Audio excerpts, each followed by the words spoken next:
giving hope, giving light, bringing peace to our world. And this is the real movement.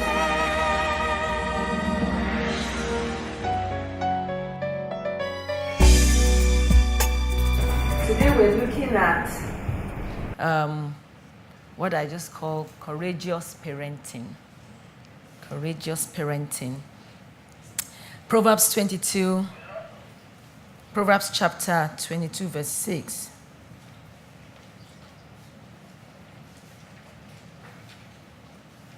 Says, train up a child in the way that he should go, and when he is old, he will not depart from it. Train up a child in the way that he should go, and when he's old, he will not depart from it. You know, I want to say that sound parenting or solid parenting is a courageous job. The times we are in now, you'll admit, the levels of tension out there in the world, the level of anger among young people, even among adults as well, is just at an all-time high.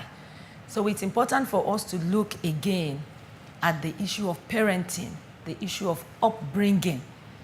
You recall just recently, some time ago, just a few months ago now, in the United States, there was this situation where, a man went into a school and, shot about 20 children and some teachers. And, the authorities, the government, and in fact the whole world, we could not but start looking inwards again, that why? Why would he, and at the end of the day, he shot himself. So why would he, why would someone do something like that?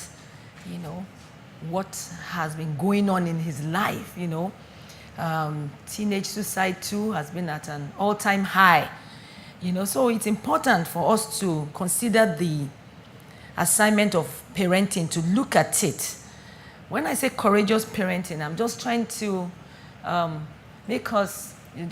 grab our attention and make us to just look at the fact that, yes, we need courage in times like this to do the right thing. I'm sure you agree with me. Yes.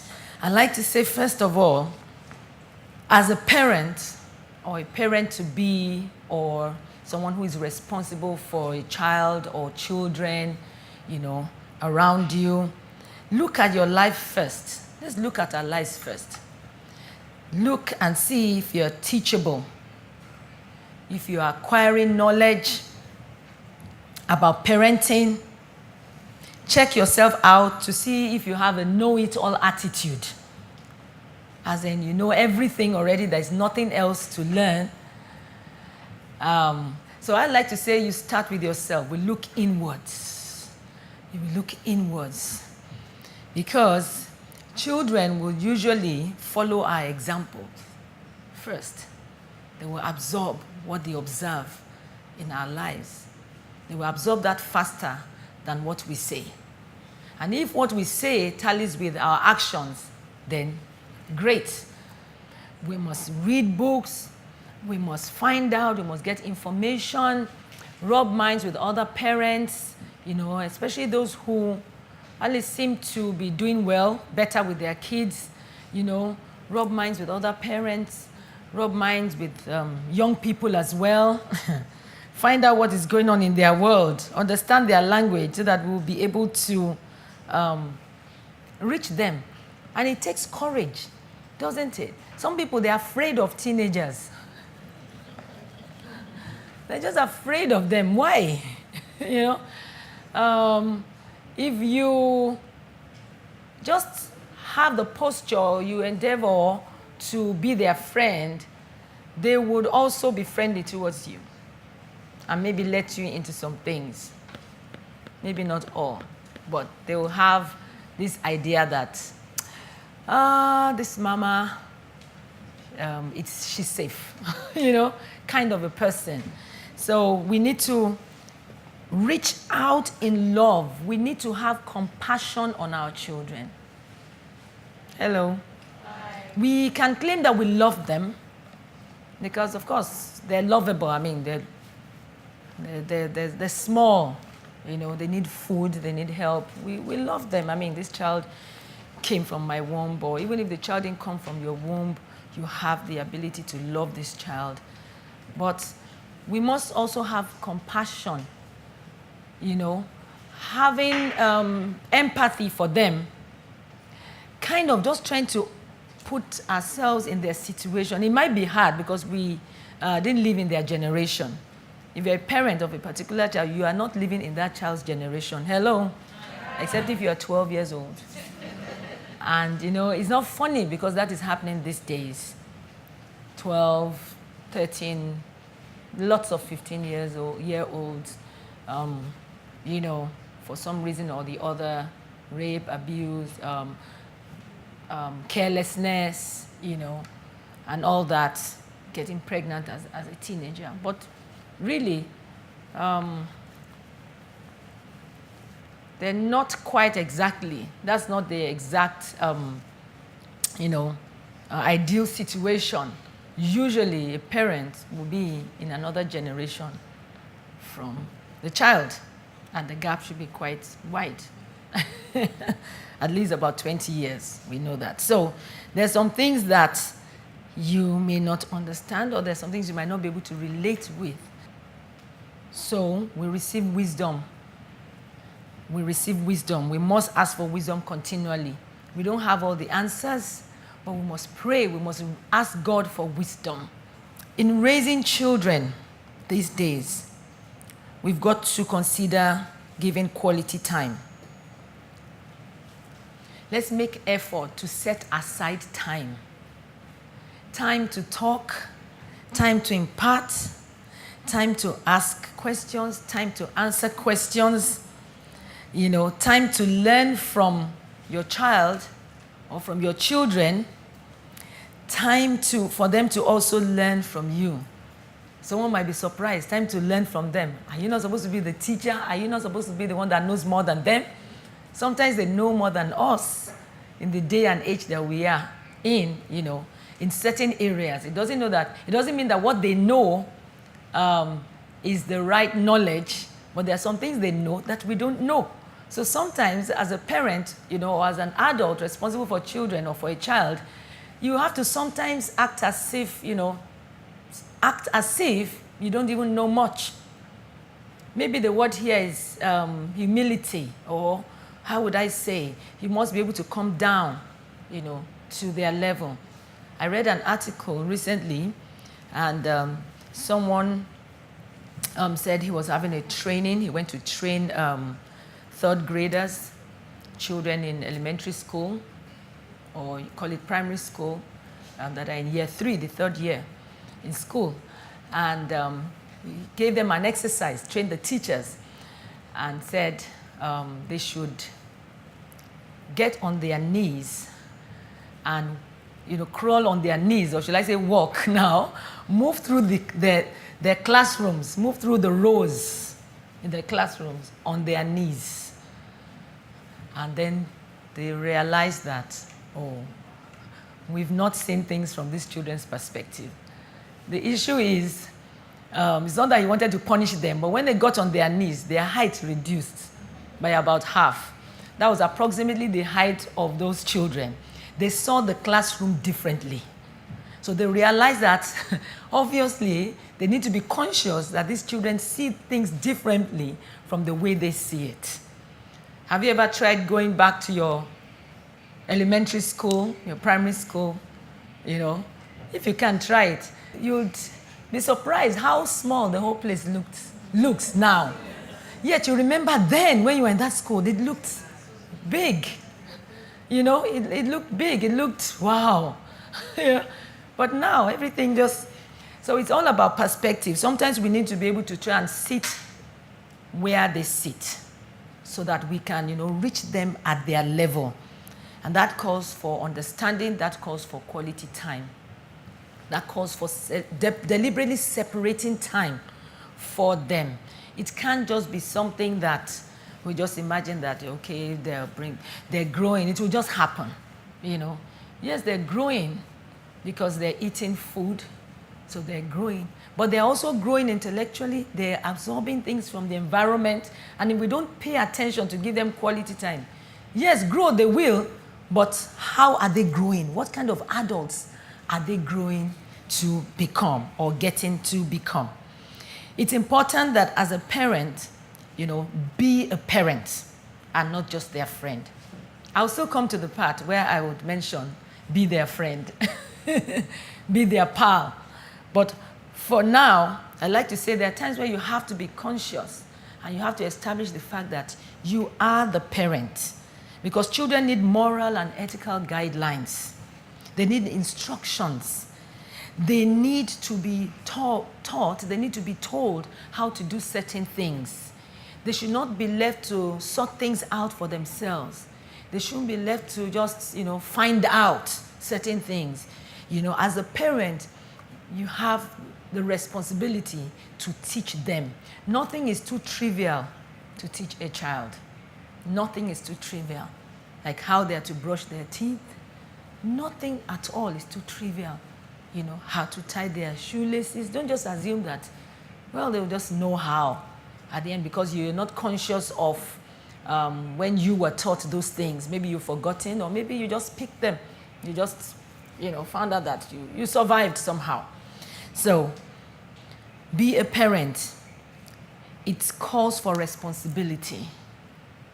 You have to sit down and say, I'm a parent now, or I'm about to be a parent. And that's why I'm saying that courageous parenting, it's also for those who are not parents yet, to have the attitude that they need to learn. You need to prepare, okay? We also need to learn to listen effectively. To listen effectively. Listen with caring ears. Don't listen half-heartedly. It's not every child that can express the need for quality time, or that can adequately express the need to be listened to. Some children express it. Some children will say, Mommy or Daddy, you are not listening. Some won't express it, but would know and keep quiet about it, make their conclusions and say, oh, well, she's always busy with stuff anyway. So the child that is not very expressive, you still need to deliberately make time to listen to this child without the child making the demands. Okay? Don't say that, she doesn't make demands, she doesn't ask me, so, And some parents would say, oh, my child is, very low-key, low maintenance, no stress at all. She doesn't even ask me for things she doesn't like. You might be set up for some surprises. That a child is quiet, yes, you may get away with a lot of things, but you might meet some other things in future that you're just absolutely, surprised about. So encourage your child to engage you, not to leave you to yourself. Hello? Yes, it's very important. That child that irritates you, that always nags you, do this for me, listen. Sometimes it's like, yes, give me a break. But you need to look back and still be grateful that this child is not letting you get away with stuff. I think it was just yesterday, or when was it? I got home and then, my daughter welcomed me, I greeted her, how was your day and all that, And then I said, oh, I need to make this phone call. I made the phone call and I was on the call for quite some time. And then she, would come and make faces, at me and all that. And then I paused, and then she was like, I want to share, I want to talk about my day. I said, okay, please, just give me. She said, oh, well, finish up. She likes attention anyway, but she expresses it, and I was grateful for that. So when I finished the call, I said, now I'm done with my call, now let's talk. Okay? But some other child may not express that. Some other child may just come and say, she's on the phone, and just goes back into his room or into her room. And you get back and you check the child is there and you're like, this one doesn't bother me at all. No. If your child doesn't bother you, you bother the child. If your child doesn't say, I want to share how my day went with you, then you say, how was your day? And don't just be satisfied with fine. How fine was it? Ask probing questions. But you would agree that this takes effort. This takes courage, because you have other things beckoning for your time. That's why I've called it courageous parent. It takes courage to put all these things in place. Keep promises. This is important. Keep your promises with children, with adults, but with children especially. Okay? With children especially, because when you promise, when you say you're going to do something, you have to do it. It's better not to promise at all. It's better not to say, I'll be here at this time for you. If you're not sure, express it the way it is. Just say, I'm not sure. Okay? Because sometimes they'll say, okay, so what time exactly? You know? Will you be home? You know, and sometimes you might need to say that, well, within, you know, this range of time. Because sometimes when you give specifics and you're not able to meet up, let me tell you, that's a minus. Or if you promise and you're not going to meet up, call. Before they ask you, you express and give, change the agreement and explain why. Because at that age, they're learning to trust. And when the trust is broken, sometimes it's hard, to regain it again. We need to imbibe in them, positive attitudes, character. We need to correct. You need to be courageous about correcting. Don't let them get away with stuff all the time because, one, we're too lazy or to correct, or we can't be bothered. It takes effort sometimes to correct, depending on where your temperament is, really. Depending on what your temperament is. Some of us are the sparky, sanguine kind, and, immediately. Some of us are more laid back, and we're like, okay, later on I'll address the issue. I would call my child and, express. But you might find out that you forget later on, and then it rolls into the next day, and then the next day, and then you remember and you're like, what's the point? It's okay. We've moved on. And then that's the end of the opportunity. Because it takes effort sometimes. It takes courage. Because after that time, you've moved on, things are rosy between you again, on whatever the child has done, other positive things, and you don't want to spoil that joy. You don't want to spoil that moment that you're enjoying by bringing up, the negative attitude you noticed the other time, and all of that, and the child escapes. So we need to be courageous about this. We need to be deliberate. That's the word. We need to be deliberate.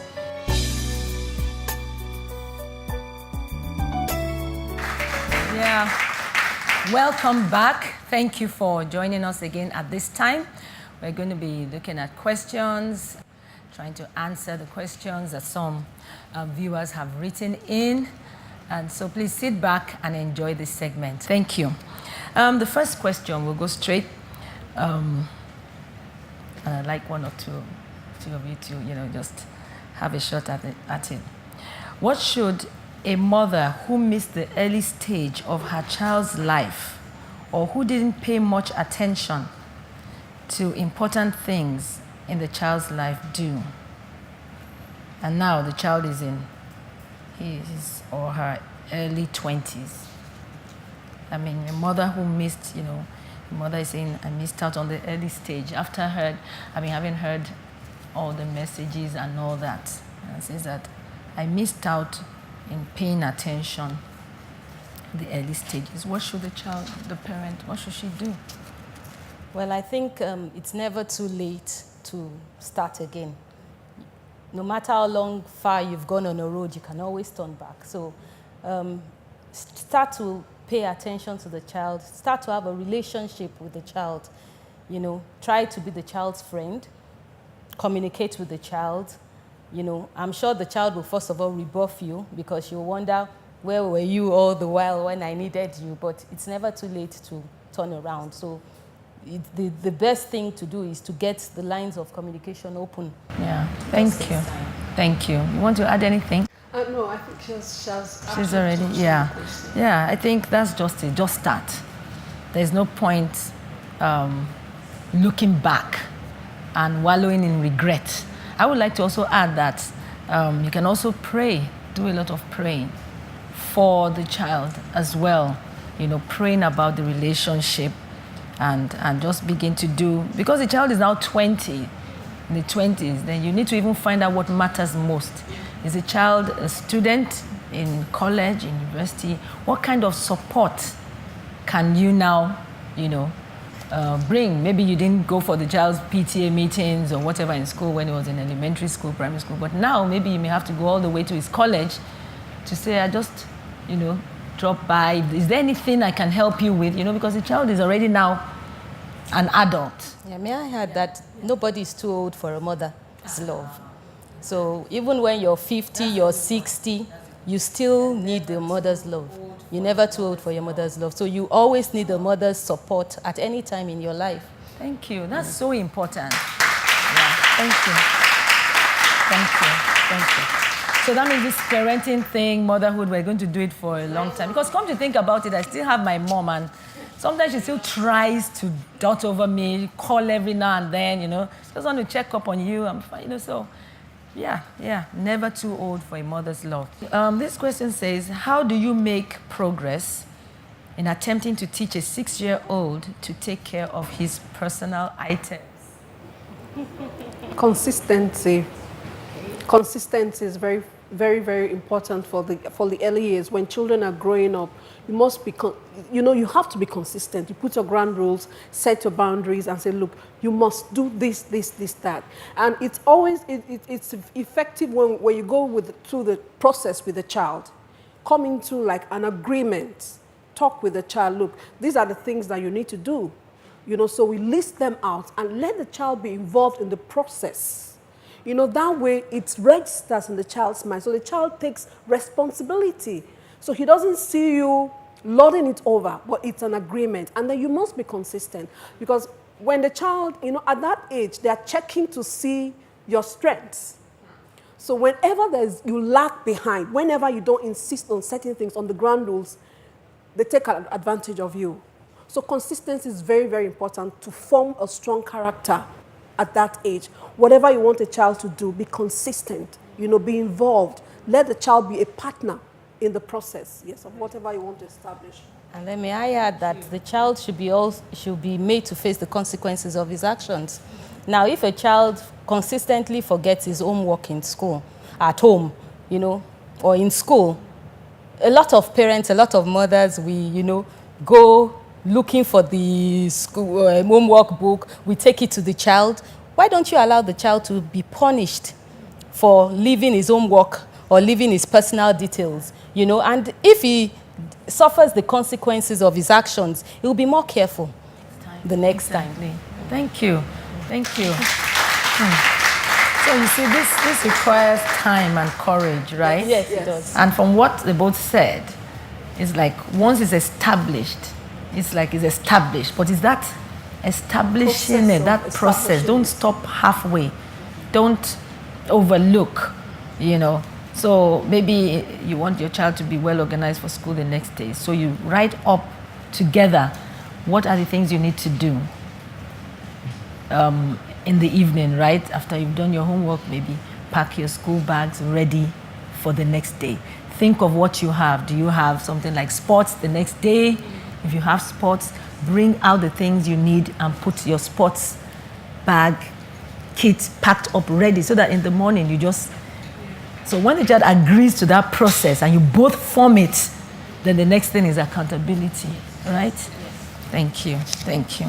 This question says, my children, ages 8 and 5, are gradually losing respect for me, as demonstrated in their attitudes towards obedience to instructions. I practically shout and repeat myself over and over again before they do what I've asked them to do. This is not so with their dad. He just mentions the instruction once and they obey. I feel bad, as, you know, I feel this is because I'm always available, or, I mean, what can I do? So you can see how that...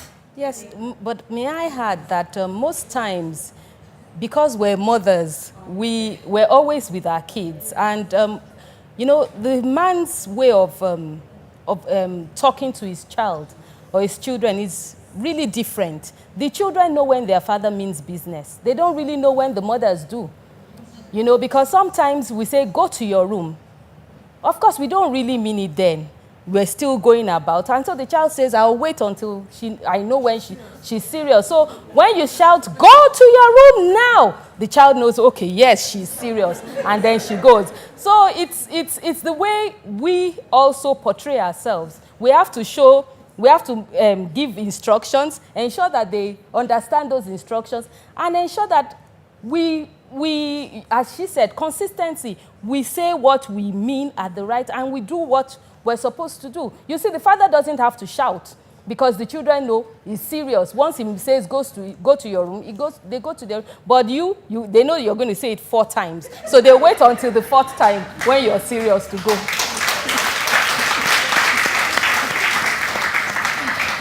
Well, to train our children with our normal tone of voice, we have to train them to respond the first time, you know, they are told. And it's all about going through the entire process, not about being consistent, not sending conflicting, you know, signals. Yeah, we need to be firm, really. They need to know there's a time for play when I'm joking and there's a time when I'm serious, you know. And but there's some children too that kind of I won't say fear their mom as well, but just have that, because again it depends. Because if the mom too, if the mom is, they tend to take us for granted, right?